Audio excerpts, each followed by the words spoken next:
د پښتو شاعر رحمان بابا څوک او دې ته رحمان بابا ولې وایي او رحمان بابا اسلام دپاره او د پښتو دپاره څه کړي. په دې ویډیو کې به ته مکمل معلومات در کومه.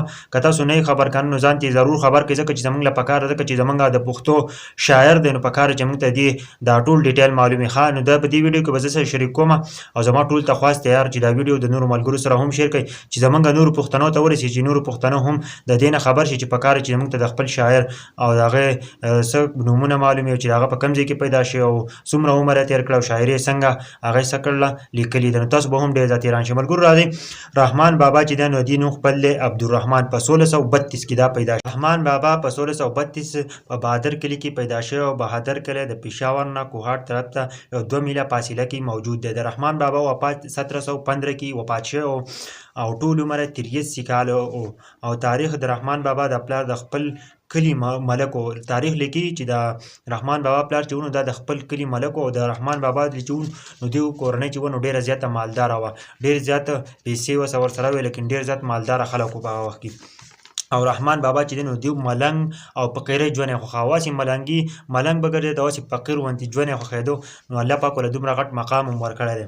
او د هغه د فقیرۍ د دې شعر نه پته لګي چې هغه دا شعر لیکلی دی که نه د فقیرۍ، وایي نشي د خانانو ملنګانو سره کلی، چرته عزیز خان او چرته ملنګ عبدالرحمن.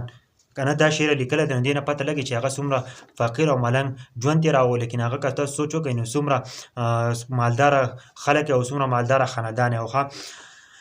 د رحمان بابا واده کله شوی او ځان پې لږ پوه کړئ.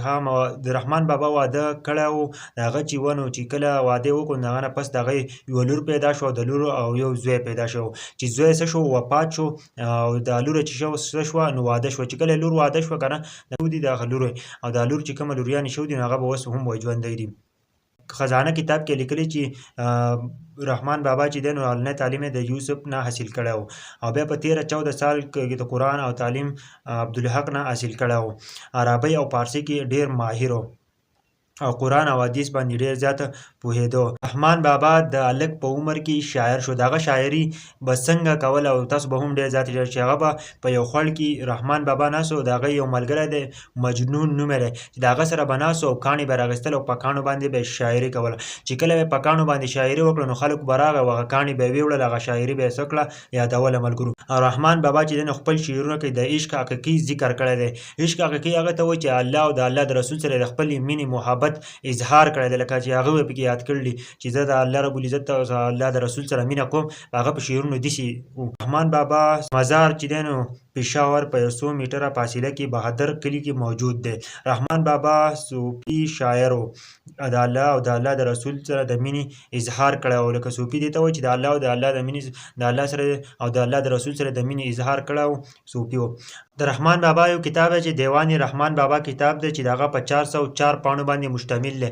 د دې رحمان بابا داسې شعرونه ویلي چې هغه تاسو په کور کې هم ویلی شئ او په کلي کې هم ویلی شئ، په هر ځای کې ویلی شئ، په حجره کې هم ویلی شئ. یو داسې شعرونه ویلي د هغه نه پس هغه د پښتنو دپاره ډېر زیات ښایسته شعرونه ویلي. ویډیو د نورو ملګرو سره هم شیر کړئ چې د رحمان بابا معلومات به انشاءالله تاسو ته درغلي، تاسو ته به پته لګېدلي چې رحمان بابا د پښتو دپاره څه کړلي او د اسلام دپاره څه کړلي. د رحمان بابا خپل نوم څه و دا به ټول تاسو ته پته لګېدلي. او د نورو ویډیوګانو دپاره چینل سبسکرایب کړئ او شیر کړئ ویډیو.